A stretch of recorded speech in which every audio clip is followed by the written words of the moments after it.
G'day Pickleball family. First thing to know, as shared on pickleball.com by author Jim Kloss, wrapping up the Pickleball Central Indoor USA Championships held last weekend at Lakeville, Minnesota. Another week and another great week on the PPA Tour. Some big names were missing, but all that did was add to the intrigue and uncertainty of who would win each event. This was definitely a tournament where many different teams had a shot at a medal and even a gold.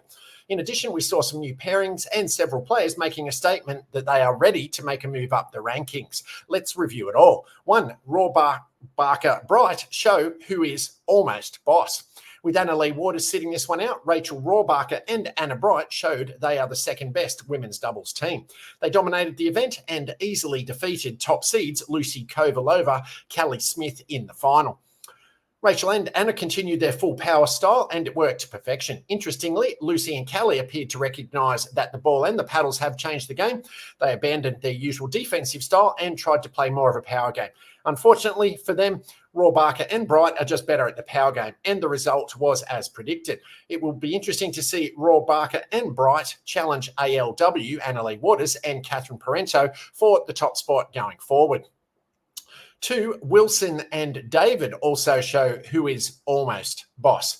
Again, the draw was affected by the absence of the usual top seed of ALW and Ben Johns. Their usual number 1 seed was taken over by Thomas Wilson and Vivian David. Wilson David cruised to a fairly easy gold medal, cementing their status as the number 2 mixed team on the PPA Tour. Federico Staksrud and Rachel Rohrabacher were a new pairing and played very well, earning a silver medal. The upset in the mixed draw was the relatively poor showing of Parento and Jack Sock. This appeared to be an event tailored for them to win their first gold or at least a medal. Instead, they were ousted in the quarters, a result no one expected. 3. Some new pairings work, some do not. Minnesota saw a number of new pairings. It's always interesting to see players pair with someone new. Sometimes it clicks, sometimes it doesn't. In men's doubles, Christian Olshawn and Thomas Wilson were a late entry, but it couldn't have worked better as they won gold. They played a very fast pace. In their semi-final win, they showed you can win a match by driving every third shot and speeding up every dink, only a slight exaggeration. Another successful new pair was Tyler Leung and Connor Garnett, who played a nice defensive countering style, earning themselves a silver medal. In women's doubles, keep an eye on Chao Yi Wang, Brooke Buckner. They finished 6th, employing a style similar to that of Rohrabacher Bright, indicating a solid future for that pair. Leah Jansen played with Lena Pagiamate and earned a 5th place finish. Pagiamate in particular played well in this tournament, showing she is moving up the rankings. The Lena-Leah pairing is another one that can employ the new fast style, dominating women's doubles, and they will be well served to continue their partnership. On the downside, the much-anticipated pairing of Jack Sock and Julian Arnold in men's doubles didn't go as planned. They appeared to have difficulty deciding who should play left side. Arnold played more on the left than Sock, but when Sock is on the right, he's a bit of a fish out of water. Sock can and should play with a top 20 player, but he needs a right-side defensive player as that partner. 4 fantastic matches were the highlight. The tournament featured a lot of great matches. 3-game matches going down to the wire were commonplace. It shows the depth of the PPA Tour with more excellent players than ever before. No more can a team count on having multiple easy matches. Indeed, just look at these super close matches, all of which occurred in the quarterfinals. Wilson Olshawn against De Villiers Smith, Garnett Leung against Staksrud Tayez, Garnett against Sock in men's singles, and Leah Jansen Hayden Patrick against Anna Bright Colin Johns in mixed. Every one of these matches could easily have gone the other way. The difference between a quarterfinal exit and a medal is a small one. 5, stacking was being punished in this tournament. Stacking is a very common strategy. Equally common is the strategy of attacking the stack, often by driving at the player on the move. However, Minnesota seemed different in that the attacks on the stack appeared to be more successful than normal. Quite a few pairs had trouble stacking, so much so that they even had to abandon stacking. A good example was the pairing of Colin Johns, Matt Wright. They had a fairly easy draw, but when they ran into Wilson Olshawn in the semis, Wilson and Olshawn drove the ball mercilessly at the middle and the moving player, so successfully that Johns and Wright had to abandon stacking. This same dynamic occurred in other matches. While attacking the stack has always been a viable strategy, once again, the emerging predominance of the power game made the strategy more effective than ever. 6, should we put the brakes on Jack Sock as a top player. Jack Sock's entry into the full-time pickleball pro world has been the biggest story of 2024. His combination of size, power, and athleticism make his matches must-see pickleball. Many people have projected him as someone who can challenge Ben Johns for the top spot in pickleball. Indeed, there is much speculation that he will be the number 2 pick in any MLP, Major League Pickleball, draft. However, we're now 4 events into the PPA season, and it's time to assess where reality meets speculation and hype. Sock's best event continues to be singles, but now he has lost twice to Connor Garnett and has also lost to Federico Staksrud. These matches indicate he's a very good singles player, but not yet a top 5 player. In mixed, it was anticipated that his partnership with Catherine Parento would yield top results, but they again failed to medal this week. Finally, in men's doubles, Sock lost in the round of 16 despite having a top player in Julian Arnold as his partner. The men's doubles matches showed Sock's strengths, but also his limitations. He continues to have that much discussed power forehand, but what is not discussed as much are his weaknesses.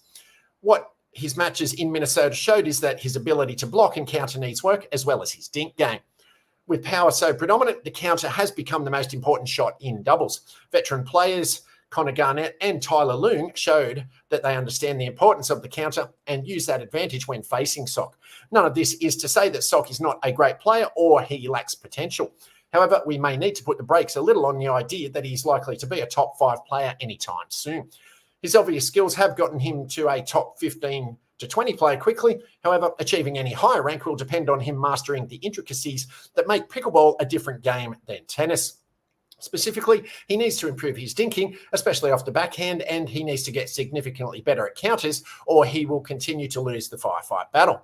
Next up for the PPA Tour is the Austin Open at the end of this week. Thanks ever so much if you've made it this far into the update. Please be sure to dink that like button and comment, rate and subscribe on the platform you're watching or listening to it on, so this and future episodes can be found by and shared with other fellow pickleballers. Second thing to know, as also shared on pickleball.com, Triple Crown in Cali, California, APP Sacramento recap. While the PPA ventured north for its latest event, the APP travelled west for its second tour stop of the year. Here's everything to note from the APP Sacramento Open. Johnson makes history. 17-year-old Georgia Johnson made history when she became the youngest player to Triple Crown at an APP event. She joins Simone Jardim and Paris Todd as the only women to do so. Her first title came Saturday evening, where she and Jill Braverman took down Jana Newell and Millie Rain 11-1, 11-6 for the women's doubles title. That concluded a dominant tournament for the pair, during which they didn't drop a single game. Johnson took game 1 of the singles final against Megan Fudge 15-12 and had a match point at 14-12 in game 2, but she faced firm resistance from the top seed and it ultimately went to a deciding game. She reset mentally in game 3, though, and eventually converted her third match point to secure the 15-12, 14-16, 15-13 victory for her second title of the weekend. I tried to remind myself to just hit my shots and not worry about the score, she said, of dealing with nerves late in the deciding game.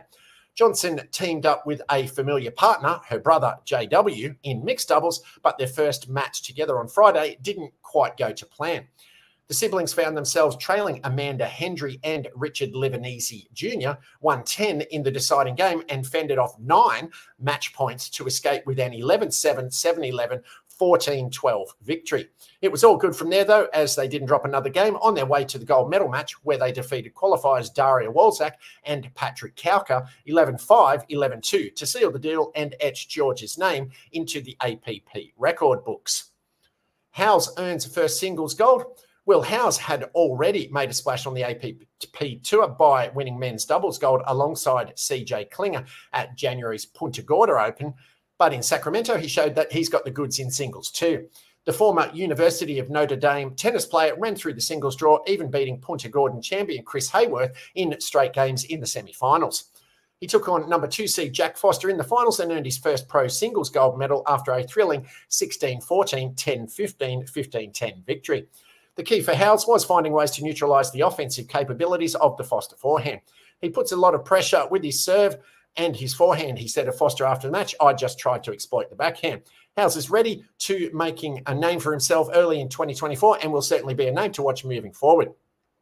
Tardio and Diescu, team to beat. Gabe Tardio and Andre Diescu made waves when they beat Ben and Colin Johns, among other top teams, en route to a second-place finish at the PPA's Mesa, Arizona Cup. Despite their run of impressive performances, Tardio and Diescu were still looking for their first title together, and they found it in Sacramento. The number 1 seeds flew through the draw to the finals without dropping a game. They faced number 2 seeds and first-time pairing J.W. Johnson and Will House in the final. The teams split the first 2 games, but Tardio and Diescu brought their best game in Game 3 to secure an 11-3, 5-11, 11-0 victory and claim their first gold medal together. For Diescu, it was Tardio's calculated yet fearless aggression that gave them the edge after dropping the second game. Gabe goes for it without any doubt in his mind, and that's the kind of competitive spirit that we needed, he shared. The APP Tour will next be in action in South Florida for the APP Miami Pickleball Open, running March 20 through 24. Third thing to know, as shared on Pickleball Australia and near and dear to my Aussie pickleball heart, 10,000 achievement unlocked. On 23rd of Feb 2024, another milestone was achieved, 10,000 official Pickleball Australia members. State associations, their affiliates, which include clubs, associations, community groups and businesses, deserve the accolades for the work they do on a daily basis, driving participation at the grassroots level. So why is the number 10,000 so special? Well, this is an official number. This isn't a casual player. This is an engaged member who joins their local club by taking out a membership, which also provides them a membership with their state association and Pickleball Australia. These members receive a growing list of benefits from both the state and Pickleball Australia, and we're excited by what the future holds for our members. To give you a bit of an understanding of just how quickly growth has occurred over the last year, we started 2023 at just over 4,000 Pickleball Australia members. In 2023, we grew by 99.7%, taking us to just over 8,000 members. By the second week of January 2024, we had made it to 9,000 members. 6 weeks later, we hit 10,000 members. As of today, 12th of March, we sit at 10,447 members. Where are Australia's largest clubs, associations by numbers? Top 5, Gold Coast Pickleball Association, Queensland, 783. Northern Beaches Pickleball Association, New South Wales, 722. Brisbane Pickleball Club, Queensland, 611. Sunshine Coast Pickleball Club, Queensland, 589. Pickleball in the Park, New South Wales, 443. Where do we sit in the world? Official membership numbers. USA, 78,766 official members as of December 2023. Canada, 50,000 as of June 2023. And England, 8,000 as of February 2024. Jen Ramamurthy, Chair of Pickleball Australia, congratulated all. Thank you to everyone who has been involved in getting pickleball to the position we're in today. Through the strength of our clubs and associations on the ground, we have built pickleball in Australia into the powerhouse it is in world pickleball. The future for pickleball in Australia is bright, and my sincere gratitude goes out to all those who have joined us on this journey. Paddles up.